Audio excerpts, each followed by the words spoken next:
ഇപ്പോൾ advocate K Anilkumar കൂടി telephone ലൈനിലുണ്ട്.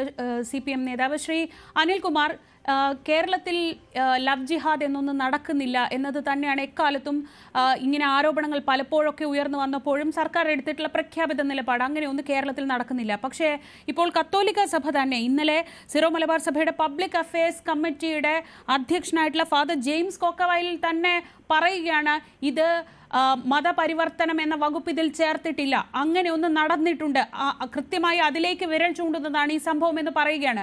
ഇതാദ്യമായി BJPക്ക് അങ്ങനെ ഒരു തെളിവ്, മുമ്പ് എപ്പോഴും CPM ചോദിക്കുന്നതാണ് എവിടെ തെളിവ്, ഇങ്ങനെ പറയുന്നതല്ലാതെ ഇതിന്റെ തെളിവ് എവിടെയെന്ന് ചോദിക്കുകയാണ്. പാനായിക്കുളം കേന്ദ്രീകരിച്ച് നടക്കുന്ന കേന്ദ്രീകൃതമായ ശ്രമങ്ങൾ അതിന്റെ ഭാഗമാണിതെന്നാണ് ഇപ്പോൾ പറയുന്നത്. സഭ അതിനെ അംഗീകരിക്കുകയാണ്, അതിൽ സഭയും ഒരു ആവശ്യവുമായി മുന്നോട്ടെത്തുകയാണ്. അല്ല, ഇത് സഭയുമായി ബന്ധപ്പെട്ടോ അല്ലെ രാഷ്ട്രീയമായൊരു വിഷയമോ അല്ല. ഒരു പെൺകുട്ടി ഒരു ചെറുപ്പക്കാരനെ ഇഷ്ടപ്പെട്ടു, വിവാഹം ചെയ്യാൻ അവരെ തീരുമാനിച്ചു. സ്വന്തം വീട്ടിൽ നിന്നും അല്ല, ഇനി മതം വേണ്ടി വന്നാൽ മതത്തിൽ തന്നെ മാറി ആ പയ്യനോടൊപ്പം ജീവിക്കാൻ തയ്യാറാണ് എന്നതിലേക്ക് ആ കുട്ടി എത്തി. ആ കുട്ടി വഞ്ചിക്കപ്പെട്ടു. ഇതിന് ഏതെങ്കിലും തരത്തിലുള്ള മതപരമായ മാനങ്ങൾ കൊടുക്കുക എന്ന് പറയുന്നത് നമ്മുടെ രാജ്യത്ത് വിഭജനം ആഗ്രഹിക്കുന്നവരുടെ താല്പര്യമാണ്. ഇതേ സ്ഥലത്ത് പറയട്ടെ, ഞാൻ പറയുന്ന മതം ഉണ്ടോ മതവിദ്യയോ എന്നുള്ളതിനെ കുറിച്ചല്ല ഞങ്ങളുടെ ഭാഗം. ലവ് ജിഹാദ് എന്നൊരു വിഷയം അതിലുണ്ടോ എന്നുള്ളതാണ് ചോദ്യം.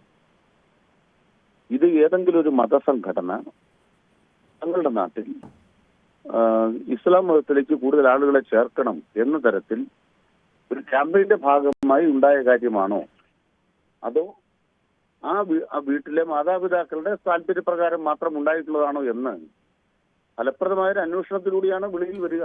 അത് അന്വേഷണം നടത്തണമെങ്കിൽ അതേക്കുറിച്ച് ഒരു അന്വേഷണം നടക്കണമല്ലോ. ഇതിപ്പോ ആ കുട്ടിയുടെ അമ്മ ആദ്യം ആരോപിച്ചു, അതിൽ ഇത്തരത്തിലുള്ള വകുപ്പുകളൊന്നും ചേർത്തിട്ടില്ല, അല്ലെങ്കിൽ ഈ ആരോപണങ്ങളൊന്നും ചേർത്തിട്ടില്ല എന്ന് പറഞ്ഞു. രണ്ടാമത് ഇപ്പോൾ കത്തോലിക്ക കോൺഗ്രസിന്റെ വാർത്താക്കുറിപ്പ് വന്നു, അതും വിട്ടേക്കൂ. ഇപ്പോൾ സിറോ മലബാർ സഭയുടെ പബ്ലിക് അഫയേഴ്സ് കമ്മിറ്റി നേരിട്ടാണ് വാർത്താ സമ്മേളനം നടത്തി പറയുന്നത്. അങ്ങനെയെങ്കിൽ സഭയുടെ ഈ ആരോപണം പൂർണ്ണമായി തള്ളുകയാണോ CPM? അല്ല, CPM ഏതെങ്കിലും തരത്തിൽ അതിൽ നിലപാടേ സ്വീകരിച്ചിട്ടില്ല. അതിൽ നിലപാട് സ്വീകരിക്കേണ്ടതല്ലേ? അല്ല, പറയട്ടെ, പാർട്ടിയല്ല നിലപാട് സ്വീകരിക്കുക. ഒരു അന്വേഷണ സംവിധാനത്തിന് മുമ്പിൽ വരുന്ന തെളിവുകളും വസ്തുതകളുമാണ് പ്രധാനം. അന്വേഷണ സംവിധാനത്തിന് മുന്നിൽ വസ്തുതകൾ വന്നിട്ടുണ്ടോ എന്നുള്ളതാണ് ചോദ്യം. അത് വരുന്നില്ലല്ലോ, അതല്ലേ അതിലെ പ്രശ്നം. എന്നെ പൂട്ടിയിട്ടു, പൊന്നാനിയിൽ കൊണ്ടുപോയി മതപരിവർത്തനം നടത്തണമെന്ന് ആവശ്യപ്പെട്ടു, എന്നെ പൂട്ടിയിട്ടു എന്നൊരു കുട്ടി പറഞ്ഞാൽ അത് നിർബന്ധിത മതപരിവർത്തനമല്ലേ? പറയട്ടെ, അത് ഏത് ഘട്ടത്തിലാണ്? അതുമായി ബന്ധപ്പെട്ട ഇപ്പോ ഈ പറയുന്ന ആരോപിതനായ വ്യക്തി അല്ലെങ്കിൽ ഭർത്താവ് എന്ന് പറയുന്ന അല്ലെങ്കിൽ ആ വിവാഹം കഴിക്കാൻ ആഗ്രഹിച്ച ചെറുപ്പക്കാരനാണ് ഇപ്പൊ ജയിലിൽ കിടക്കുന്നത്. മാതാപിതാക്കളെ ലഭ്യമായിട്ടില്ല. മാതാപിതാക്കളെ കൂടെ ലഭ്യമാക്കി അതിന്റെ മുഴുവൻ വസ്തുതകളും പുറത്തു വരുമ്പോൾ ഏതെങ്കിലും ഒരു ഭാഗം ഇതിനെ ഒഴിവാക്കേണ്ട യാതൊരു താല്പര്യവും കേരളത്തിലെ സർക്കാരിനോ CPM-നോ ഇടതുപക്ഷത്തിനോ ഇല്ലല്ലോ. നമ്മളൊരു കാര്യം ഒരു അന്വേഷണ പ്രക്രിയയുടെ ഭാഗമായി നടക്കുമ്പോൾ അത് രാഷ്ട്രീയ തീരുമാനം എടുത്ത് അന്വേഷിക്കണം നിങ്ങൾ പറയുന്നതിനോട് നമുക്ക് യോജിപ്പില്ല. ഇങ്ങനെയൊന്നും നടക്കുന്നതേ ഇല്ല എന്നൊരു രാഷ്ട്രീയ തീരുമാനമുണ്ടെന്നാണ് BJP ആരോപിക്കുന്നത്. ഇപ്പോൾ അല്പം മുൻപടക്കം ഷോൺ ജോർജ് അടക്കം പറയുന്നത് അങ്ങനെയാണ്. ഇങ്ങനെയൊന്നും ഇല്ല എന്ന് സ്ഥാപിക്കാൻ കേരളത്തിലെ സർക്കാർ ദീർഘകാലമായി ശ്രമിക്കുന്നുണ്ട്. അതുകൊണ്ടാണ് ബോധപൂർവം അങ്ങനെ ഒരു കാര്യമേ ഈ അന്വേഷണത്തിന്റെ പരിധിയിൽ വരാത്തത് എന്നതാണ് അവരുടെ ആരോപണം. അമിത്ഷാ ഇന്ത്യൻ പാർലമെന്റിൽ പറഞ്ഞ കണക്കനുസരിച്ച് ലവ് ജിഹാദ് എന്ന വസ്തുത ഉണ്ടെന്നാണോ ഇല്ലെന്നാണോ അമിത്ഷായുടെ മറുപടി? അമിത്ഷാ പാർലമെന്റിൽ ആ മറുപടി പറയുമ്പോൾ ഇല്ല എന്ന് മറുപടി പറയുമ്പോൾ ടോം ജോർജ് വേറെ ഏതോ പാർട്ടിയിലായിരുന്നു. ഇപ്പൊ ചില പുത്തൻ കുറ്റുകാര് ക്രിസ്ത്യാനികളെ ഉദ്ധരിച്ച് BJP കൊണ്ടുവരാൻ വേണ്ടി ഇറങ്ങിത്തിരിച്ചിട്ടുണ്ട്. എന്ന് വിമർശിച്ചത് അല്ല, ഞാൻ പറയുന്നൊരു വാചകം കേൾക്കൂ.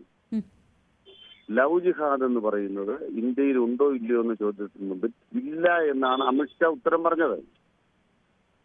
അമിത്ഷാ പാർലമെന്റിൽ ഉത്തരം പറയുമ്പോൾ ടോം ജോർജ് ഏത് പാർട്ടിയിൽ ഇല്ല, BJP-യിൽ ഇല്ല.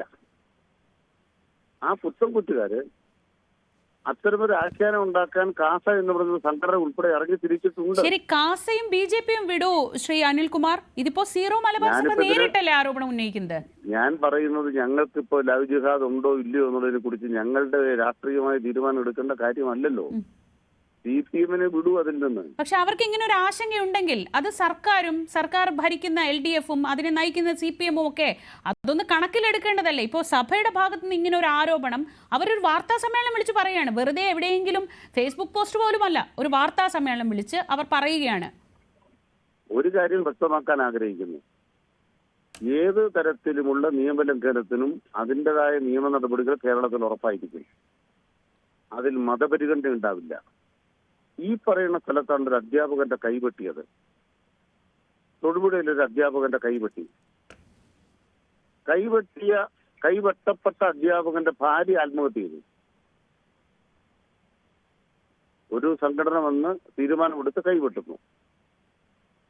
അദ്ദേഹത്തിന് പണി നഷ്ടപ്പെടുന്നു. അദ്ദേഹത്തിന്റെ ഭാര്യ ആത്മഹത്യ ചെയ്യുന്നു. ഇതെല്ലാം ഈ പരിസരത്തുണ്ടായ കാര്യങ്ങളാണ്. അപ്പൊ അതുകൊണ്ട് തന്നെ നമ്മൾ ചില ആളുകൾ ചില കാര്യങ്ങൾ വരുമ്പോൾ അമിതാവേശം കാണിക്കുന്നതിന്റെ പിന്നാലെ ഇനി പോകാൻ നിൽക്കരുത്. നമ്മൾ ചെയ്യേണ്ട കാര്യം നിയമം എന്താണോ ഉള്ളത് ആ നിയമപരമായ കടുത്ത നടപടി കുറ്റവാളികളുടെ മേലുണ്ടാകും. ഇതാണ് സർക്കാർ നയം. ആ നയത്തിനൊപ്പം CPM LDF എല്ലാ കാലത്തും ഉറച്ചു നിൽക്കുകയാണ്. ശരി, വളരെ നന്ദി ശ്രീ കെ അനിൽകുമാർ പ്രതികരണത്തിന്. മറ്റു വാർത്തകളിലേക്ക് എത്താം ഇടവേളയ്ക്ക് ശേഷം.